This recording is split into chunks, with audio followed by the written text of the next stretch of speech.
여기 앉는 이유가 뭐냐면 우리나라 글자가 있어서 그래. 와, 아, 나 이거 봤는데 인터넷에서. 이유 없이 여기 앉으실까봐. 오케이, 고마워. 이렇게 앉아줬어. 편안하게 제 이야기 들리죠? 뒤에. 자, 편안하게 여러분 아무데나 이렇게 넓게 앉으셨어요. 넓게 앉으셨어요. 오케이. 오늘 자, 제 얘기 다 들으시죠? 오늘 우리 마지막 여정에 오늘 여러분들 너무 수고 많으셨다고 교수님들께서 오늘 한턱 쏘신다고 교회에서 저희 소리 내지 말고 얼굴은 마음껏 웃으십니다. 내려가다 석류 한 잔씩 석류가 아주 몸에 좋아요. 석류 한 잔씩 시켜놔서 열심히 석류 짜고 있을 거야. 이 많은 일을 그래서 우리 교수님들 보다가 감사합니다. 너무 지쳐하니까 교수님께서 한 말씀 해주십니다. 자, 그 전에 조금 더 힘내어서 오늘 우리 마지막 일정을 한번 보십시다. 오늘 우리가 이스라엘에 도착해서 이스라엘 보통 우리가 성서 지리를 보면 크게 이렇게 말을 해요. 산지, 해안, 갈릴리, 요단 동편 산지, 요단 계곡, 그 다음에 네게브, 남쪽 지역 이렇게 크게 나누어서 이야기를 해요. 근데 오늘 우리는 뭐라고 해서 산지의 일부를 봤고 해안을 봤어요. 해안에서도 해안, 블레셋평야, 샤론평야. 그 다음에 이제 갈릴리 지역과 산지를 나누는 경계가 무슨 골짜기였는지 혹시 아세요? 갈릴리 지역과 산지 사이를 나누는 골짜기. 이스라엘 골짜기, 이스라엘 평원. 이스라엘 평원에 도시를 하나 다녀왔죠. 지금 우리 어디 다녀왔죠? 흑인도를 다녀왔어요. 여러분들이 그 경계선상을 잘 이해할 필요가 있어요. 자, 그다음에 우리가 이제 블레셋 평야, 샤론 평야를 넘어오면서 그 이스라엘 평원으로 오기 위해서 산을 하나 넘어왔어요. 올라가게 되고 점심 먹었기 때문에 그 산 이름은 갈멜산이었습니다. 자, 우리가 무기때에서 보니까 갈멜산을 비롯해서 이스라엘 평원에는 산지로 이렇게 두르고 있는 것을 보셨죠? 특히 서쪽에는 갈멜산이 있었고 동쪽에는 길보아산. 그래서 길보아산, 갈멜산. 길보아산 앞에 모래산. 모래산 앞에 다볼산, 나사렛 산지 이렇게 쭉 한 바퀴를 돌고 있었어요. 우리에게는 대체적으로 갈릴리 산지 그러면 이게 구약 성경은 중심 무대가 아니었다고 그랬죠. 근데 신약 성경은 예수님 때문에 중심 무대였었다라고 이야기를 하는 거죠. 그래서 우리가 오늘 뭐 이사야의 예언이 바로 갈릴리 예수로서의 오실 메시아를 이제 상징하는 이야기다. 뭐 이런 이야기를 오늘 좀 나눴습니다. 그렇게 보면 나사렛 예수 그리스도, 예수님의 풀네임입니다. 아까 여러분들 에이팀도 언론이도 우리 이범수 연구원이 우리 터치바이블 연구원이고요. 저와 함께 20살 때부터 이스라엘에서 유학을 해서 제자이기도 하고 자식 같기도 하고 내 새끼 같기도 하고 벌써 그때 40이 되는데 어리니까 벌써 애가 둘이래. 잠깐 서서 이야기하는데 보니까 예슈와 로 예슈 이야기 잠깐 들으셨죠? 에이팀의 예슈와 로 예슈 예수님의 이름은 예슈와이지 예슈가 아니라 근데 우리말의 예수는 헬라어 이에수스에서 왔어요. 영어로 지저스. 그걸 우리가 자음은 하나 빼고 예수 이렇게 이야기했었고요. 유대인들은 예슈라고 부를수록 예수님의 이름을 저주하는 의미로서 유대인들은 예슈라고 부르죠. 근데 이제 뭐 우리가 이스라엘에서는 그래서 기도할 때 예슈와 이름으로 기도했습니다. 라고 그렇게 예수님의 이름을 이야기합니다. 자, 그러면 우리가 나사렛이라고 한 이름은 오늘 계속 반복해서 이야기를 했습니다만 첫 동네 나사렛이 아니란 말이에요.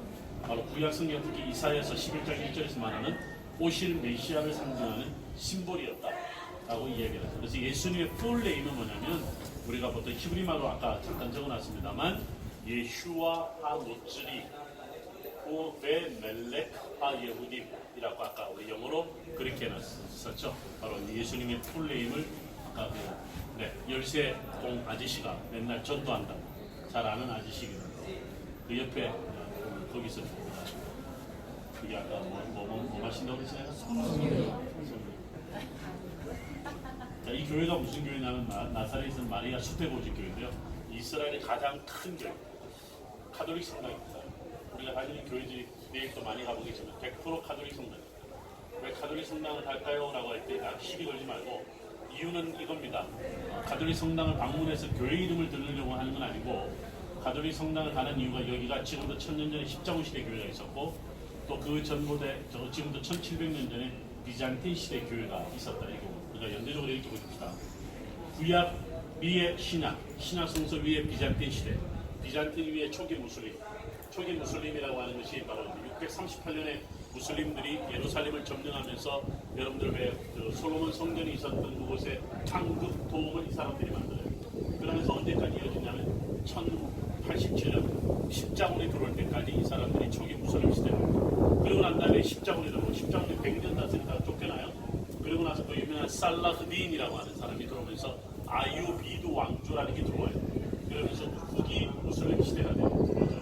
후기 무슬림 시대가 들어오면서 이스라엘도 누가 들어오냐면 마물룩 시대가 들어와요. 마물룩 시대가 들어오고 난 다음에 누가 들어오냐면 그 유명한 오스만 터키가 들어와요. 1517년에 오스만 제국이 바로 오늘날 이스라엘과 이집트를 비롯한 이 주변 지역을 전부 다 오스만 제국화시킵니다. 그때 수도가 어디냐면 이스탄불이었다. 이스탄불이 바로 그때의 이름이에요. 그래서 400년 가까이 이 사람들이 다스렸죠. 이렇게 보면요. 구약, 신약, 교회, 모스크, 교회, 모스크, 교회 이런 식으로 계속 한 장소가 발전되어 왔다 이렇게 보는데요. 그러면 오늘날 이 교회는 옛날에 비잔틴 시대 그 이후에 십자군 시대 교회를 차단해서 1969년도에 이 교회를 이렇게 아주 멋지게 만들었다 이렇게 봅니다. 1969년도라는 것은 여러분 왜 연도가 중요하냐면요. 여러분들 왜 가톨릭은 공의회라는 걸 여러분 아시죠? 공의회라는 것을 에큐메니컬 카운슬 이렇게 부릅니다. 여러분들 잘 아는 니케아 공의회를 비롯해서 아주 중요한 4개 공의회가 초대 교회 굉장히 중요한 결정을 하게 되죠. 잘 아는 양성론, 단성론의 많은 그 당시 신앙 논쟁이 4개의 공의회를 해서 여러분들이 진행이 됩니다. 잘 아신 대로 니케아 공의회라든가 콘스탄티노플 공의회라든가 칼케토 공의회라든가 그 다음에 여러분 잘 아는 바티칸 공의회라든가 이런 공의회들이 형성이 되면서 그런 많은 논쟁들이 벌어지게 되는데 그러다가 1962년부터 65년 사이에 제2차 바티칸 공의회가 열려요. 바티칸에서 그때 가톨릭은 엄청난 변화를 겪게 됩니다. 소위 개인 구원을 강조하다 사회구원을 사회운동에 직접 참여하게 됩니다. 그 중에 또 하나 뭐냐면 교회 일치운동을 시작을 하게 됩니다. 교회 일치운동을 시작하고 우리에게는 잘 알려져 있지 않지만 가톨릭은 그때 마리아 숭배 사상을 내려놓습니다. 마리아를 숭배한다는 말을 공식적으로 하지 않습니다. 수도별로 하게 되죠. 그래서 그만큼 이제 가톨릭이 큰 변화를 가져오게 되는데 그때 제2차 바티칸 공의회 기간에 1964년에 그 당시에 파울루스 2세라고 하는 사람이 이 지역을 방문합니다. 방문하면서 예루살렘의 동방교회 총주교와 대주교와 어디서 만나냐면 여기서 만나면서 동방교회가 서방교회가 일치운동을 결의한 그런 중요한 장소로 이것이 기념이 되고 기념하여서 교회가 세워집니다. 이스라엘에 있는 교회, 로마 가톨릭 교회를 방문 오늘도 내일 한다고 했는데요. 90% 이상이 프란치스코 수도에 소속입니다. 프란치스코 수도에. 여러분들 왜 평화의 기도라고 하면 잘 알죠. 아시시 프란치스코를 따라 살겠다고, 무소유의 삶을 살겠다고 수도회가 만들어져요. 1208년에. 지금부터 800년 전에 수도회가 만들어져서 무소유의 삶을 살겠다고 오는데 제가 우리 서울신대를 마치고 나서요. 우리는 그때 MDB를 안 했는데 그래서 저는 MDB를 안 했습니다. 미안합니다. MDB를 안 하고 목사 연습하는 세대인데 저희는 근데 연대나 서강대나 이쪽으로 많이 갔어요. 저는 서강대 종교학과를 들어가서 대학원을 마쳤는데 가톨릭 신부들하고 같이 공부했고 제 지도 교수가 신부님이셨는데요. 가톨릭 그 학교를 다니는데 흥미로운 이야기를 하나 듣습니다. 제가 이 교영하는 이야기인데요. 가톨릭에는 하나님도 모르는 3가지 비밀이 있다. 참 놀라운 가톨릭이다. 하나님도 모르는 비밀을 간직하고 있는 가톨릭 교회. 이건 우리가 만든 소문이 아니고 루머가 아니라 가톨릭 사람들이 만드는데 이스라엘에 와서 신부들한테 듣는데요. 이스라엘에 있는 신부들도 그 이야기를 하거든요. 여러분 첫 번째 하나님 모르는 비밀 중에 하나가 프란체스코 수도회가 가지고 있는 재산을 한번 하나님이요 세보기 시작했답니다. 무소유의 삶을 살겠다고 이놈의 새끼들이 얼마나 돈이 많은지 세다가 포기했답니다.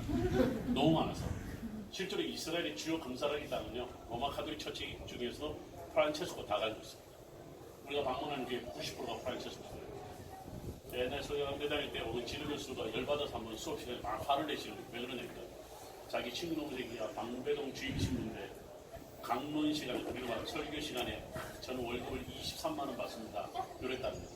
이 양반은 어디 소속이냐면 서울대교구 소속이 안동교구 소속인데 안동교구는 돈이 나오는 데가 없답니다. 다 농사지어서 헌금을 하는 바람에 별로 받는 게 없는데 방배동 주임신문은요 그날 설교하고 난 다음날 이 양반 통장으로 수천만 원이 들어왔다는 거예요.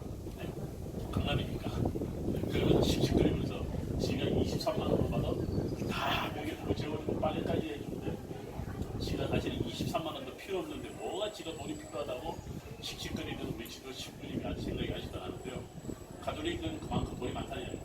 두 번째 하나님 모르는 비밀 중에 하나가 뭐냐면 우리 뭐 교파 많다고 그러잖아요.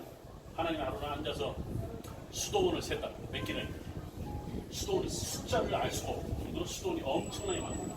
가톨릭은 수도원이 그렇게 많습니다. 나머지 하나는 뭐냐면 그 서강대학교가 예수의 재단입니다. 예수의 신부들이 무슨 생각을 하는지 하나님도 종잡을 수 없다. 예수의 신부들이 극좌부터 아주 꼴통부터 시작을 해서 이쪽 꼴통까지 다 있다는 거죠. 그만큼 어쨌든 제 지도교수는 당이 예수의 신부가 아니어서 다행이었습니다. 그만큼 이스라엘에서 제가 왜 이야기를 하냐면 가톨릭 교회가 이스라엘 영향력이 대단한데요. 유대인들이 없어진 시대에 교회가 여기를 쭉 잡았을 때에도 마찬가지였습니다만 여기에는 그 오늘 이 이스라엘의 나사렛에 있는 7만 5천 명의 아랍계 이스라엘 사람들의 퍼센트 중에서 약 60% 가까이가 로마 카톨릭 신앙. 그만큼 여기 학교 세우고 병원 세우고 하면서 굉장히 많은 영향력을 가지고 있습니다. 이런 게 하나 있습니다. 왜냐하면 다른 지역에서는 이스라엘과 그 유대인들과 이 팔레스타인 아랍계 이스라엘 사람들이 같이 사는 데는 분쟁이 있거든요. 여기는 분쟁이 없어요. 우리가 예수님을 믿는 사람들이다 보니까 아랍계 이스라엘 사람들 중에 예수님 믿는 사람들이 많다 보니까 나름대로 평화를 이야기하다 보니까 이 지역이 다른 지역보다는 갈등이 없는구나 이런 생각을 나름대로 하게 된 거죠. 자, 1969년도에 교회를 짓고 난 다음에 전 세계로부터 여러분 보시는 것처럼 모자상이나 그 다음에 예수님의 가정을 드러내는 여러분들 보시는 것처럼 이콘들을 다 기증을 받았는데요. 이걸 딱 보는 순간 전부 다 웃어요. 우리 한국 사람들. 왜냐하면 예수님이 색동 저고리를 입고 있다는 거죠. 여러분 색동 저고리에 대한 루머는 굉장히 많습니다. 제가 좀 가장 좀 안 좋은 루머 중에 하나는 절간에서 태어난 아이들 중에서 남자아이들을 색동 저고리를 입혔다. 아비가 모르는 자식이다. 이래서 그랬답니다. 그래서 이걸 보면서 어떤 사람이 무척 화를 내는 거예요. 예수님이 아비를 모르는 자식이냐 이러면서 왜 그렇게 생각하세요? 또 축제의 의미도 있지 않겠습니까? 이렇게 얘기했는데 한국에는 별의별 소문들이 많잖아요. 근데 더 열받는 사람들이 있습니다. 뭐냐면 평화에 모요하래 합니다. 아니 평화는 예수님이 갖다 주는 거지 엄마가 갖다 주냐. 그래서 이거는 자본들만이라고도 해서 어떤 개신교 목사님들이 교인들을 다 끌고 들어왔다가 저거 읽고 다 데리고 나가버렸어요. 이런 교회는 뭘 먹겠냐. 가이드는 좋죠. 설명 안 합니다. 근데 여기 보면 이니셜로 NK 리라고 적어놨어요. 이남규 선생이라고 공수사대 미술과 교수셨는데 이분이 제가 알기로는 80년대 신장 아닌가 이암으로 돌아가셔요. 돌아가시기 직전에 이것을 만들었다라고 해서 상당히 유작품으로 해서 캐톨릭에서는 굉장히 중요하게 생각하는 작품으로 알려져 있습니다. 자, 이제 우리가 여러분들 좀 더 이렇게 쭉 보는데요. 여러분들 신학생들이 많죠? 그럼 신학생들이 이거 보면서 뭘 느껴야 되는지 아세요? 각 나라로 들어간 기독교가 어떻게 토착화되는지 하나 볼 수 있습니다. 특별히 예수님과 예수의 어머니, 특별히 우리 같은 경우는 한복 입고 색동적으로 입은 이것에 대해서 우리 한국 문화를 드러내잖아요. 특히 죄송해요. 제가 남자와 여자를 구분하는 게 아니라 남자의 관점으로 봤을 때 저기 남미에서 온 여인들은 여자상이 미인상이 좀 통통한 것 같아요. 아시아 쪽에서 온 여인들은 좀 날씬하고 우리나라의 어머니 상이 어떻다는 것이 이런 부분이 있습니다. 자, 저는 근데요. 여러분들 가톨릭이 2단이다 3단이다 뭐 이런 이야기는 둘째치고요. 2단 이단성이 있다는 것을 우리가 알고 있습니다. 저는 그 중에서도 저같이 그 고대 역사에 관심이 많은 사람은요, 항상 이 모자상에 대해서 좀 불만이 많습니다. 왜냐하면 유일하신 예수 그리스도 한 분을 드러내는 게 아니라는 거예요. 여러분 기억나시죠? 오늘 제가 엘라, 엘, 신, 그 다음에 바알과 아세라, 그 다음에 밀봄과 아스타로, 항상 가나안 신은 항상 남성신과 여성신이 같이 있다고 했죠. 흥미롭게도요, 여기 이름은 유일하신 예수 그리스도를 드러내는 게 아니라 꼭 마리아가 같이 있다는 거죠. 이것들이요, 사실은 어떻게 보면 하나님의 남성성, 하나님의 여성성을 이야기했던 많은 그 당시 고대 종교학에서 이야기하는 부분을 저는 그대로 드러내고 있다라고 저는 좀 비판적으로 보입니다. 여러분들 교회에 십자가의 M자가 들려있잖아요. 그거하고 작년에 우리 조경 교수님하고 예배하고 관련해서 이런저런 이야기를 한 적이 있었는데요. 저는 여지없이 이야기를 할 수 있는 것은 뭐냐면 그 M자는 마리아의 M자입니다. 마리아가 메시아이신 예수님을 잉태하셨다는 M자입니다. 즉 마리아 수도의 심볼이 십자가에 M자가 걸려져 있습니다. 여러분들 인터넷 찾아보면 전부 다 그 심볼을 알 수 있어요. 진짜다 아니다를 떠나서 논쟁이 될 수 있는 부분이에요. 그래서 우리 교회의 십자가에다가 M자를 걸어놓은 것은 여러분들 한번 재고를 해봐야 됩니다. 왜 그러냐면 이 교회가 심볼이 알파벳 M자가 심볼입니다. 다니다 보면 전부 다 M자와 관련된 심볼을 여러분들이 하나 찾을 수 있습니다. 가톨릭 신자들이 좀 기분 나쁠 수 있지만 우리는 그 나름대로 가톨릭이 갖고 있는 이단성이라고 하는 것은 정확하게 이야기를 할 수 있어야 되기 때문에 저는 여기에서 그 이야기를 좀 해볼 수 있다. 오케이, 자 일어나셨어요? 성당 앞쪽으로 이동해 주십시오.